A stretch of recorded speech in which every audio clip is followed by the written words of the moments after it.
कल मथुरा की ACGM court ने डालमिया बाग प्रकरण में 31 आरोपियों को दोषी मानते हुए उनकी अग्रिम जमानत को कैंसिल करते हुए उन्हें न्यायिक अभिरक्षा में भेजा है और इसके बाद कोर्ट के इस आदेश के बाद उन 31 लोगों को जेल भेज दिया गया है। हम आपको बताते हैं कि आखिर ये डालमिया बाग प्रकरण है क्या। हम इस समय उसी जगह पर मौजूद हैं। हम आपको दिखाना चाहेंगे कि यह वही डालमिया बाग की जगह है जहां पर इस समय ये बोर्ड लगा हुआ है। इस पर लिखा हुआ है, इस भूमि पर वृक्षों के पातन एवं अन्य अपराधों के लिए पुलिस थाना जय तथा वन विभाग रेंज मथुरा में प्राथमिकी एवं वाद दर्ज किए गए हैं, जो माननीय न्यायालय में विचाराधीन है। सर्वसाधारण को सचेत किया जाता है कि उक्त भूमि पर उपस्थित वादग्रस्त संपत्ति को अवैध रूप से मौके से हटाया ना जाए।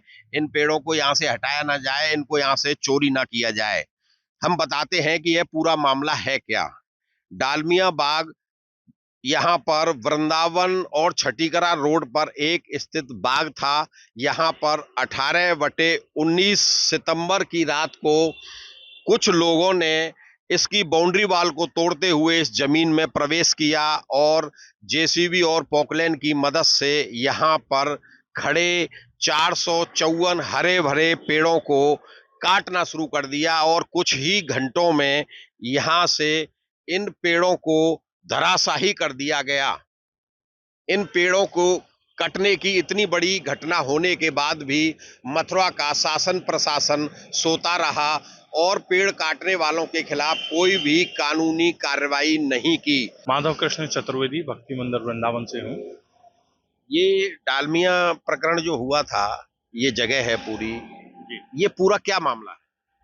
पूरा मामला ये है कि यहाँ पर वृक्षों को काट के कॉलोनी बनाई जा रही थी और धन अर्जन का एक स्रोत बनाया जा रहा था। लेकिन ये सभी लोग ये भूल गए कि जो वृक्ष हैं ये स्वयं संत महंत हैं, जिन्होंने मतलब तप करके वृंदावन में अपना वृक्ष होने का मांगा है। और अब यहाँ वृक्षों को काटना, वो भी उनकी हत्या करना, एक ये बहुत जघन्य अपराध हुआ है। और अपराध का मूल तो सभी को देना पड़ता है। ठाकुर जी की स्थली है, यहाँ बड़े बड़े साधु महंत संत मतलब अपनी तपस्या कर रहे हैं और उनको एकदम से रात्रि में आप अचानक से आके और उनको काट दिया। यहाँ पर पेड़ काटे गए और 2-3 दिन तक पेड़ काटने वाले लोगों के खिलाफ कोई कार्रवाई नहीं हुई। इसे आप किस तरह से देखते हैं? ये सब कुछ शासन प्रशासन की मिलीभगत से ही हुआ है, बिना उसके तो कुछ संभव ही नहीं होता है। और उसी के अंतर्गत ये सब कुछ किया गया है, क्योंकि कोई भी स्टेप नहीं उठाना, एकदम शांत बैठ जाना। लेकिन परसों मुख्यमंत्री जी आए थे, उसके बाद में कल एक कोई गिरफ्तारी हुई है, जैसा कि जानकारी में आई है। यहाँ पर देखा गया था कि कई दिनों तक मामले में ढील दे दी गई। पेड़ 18/19 की रात को कटे सितंबर में। उसके बाद 2-3 दिन तक यहाँ पर पेड़ काटने वालों के खिलाफ कोई कानूनी कार्रवाई नहीं हुई। 3 दिन बाद प्रशासन अपनी नींद से जागा, वो भी जग जावा जब जगा कि यहाँ पर साधु संतों ने, वन्य प्रेमियों ने, किसानों ने यहाँ पर आकर धरना प्रदर्शन किया और विरोध में आवाज अपनी उठाई।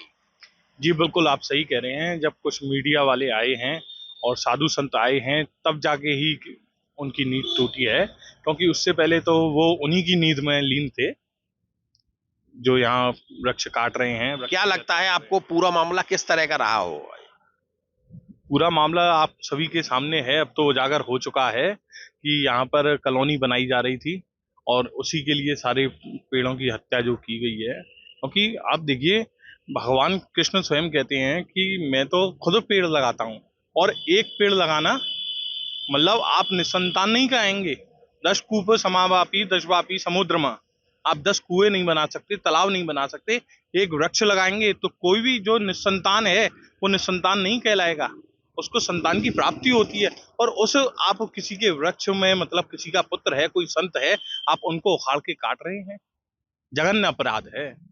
पीढ़ियों दर पीढ़ी आदमी को ये देखा गया है कि यहाँ पर अभी तक जिन लोगों की गिरफ्तारी हुई है, उनके पीछे भी, उनसे ऊपर कुछ बड़े भूमाफिया जो इस सौदे के मास्टरमाइंड थे, क्या उन्हें बचाने का प्रयास किया जा रहा है? बिल्कुल प्रयास किया जा रहा है, उनको 100% प्रयास किया जा रहा है उनको बचाने के लिए।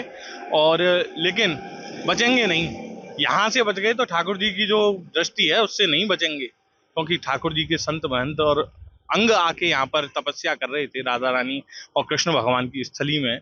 मथुरा वृंदावन ये क्षेत्र है और यहाँ पर जैसे जैसे तो जन्म मिलता है, नहीं ब्रह्म सो काम कछु हम कौं, वैकुंठ की राह न जावनी है, ब्रज की रज में रज है के मिले, यही प्रीत की रीत निभावनी है। तो ये ब्रज की रज में वो अपना अध्यात्म कर रहे थे, अपनी तपस्या कर रहे थे। उनको आगे ये थे हमारे साथ वो लोग, यहाँ के लोकल निवासी हैं। उनका साफ साफ कहना है कि जो भी इस घटनाक्रम के पीछे जो दोषी हैं वो नहीं बचेंगे, और अगर अदालती प्रक्रिया से बच भी जाते हैं तो भगवान की लाठी में बड़ा जोर है, वो वहां से कभी नहीं बच पाएंगे।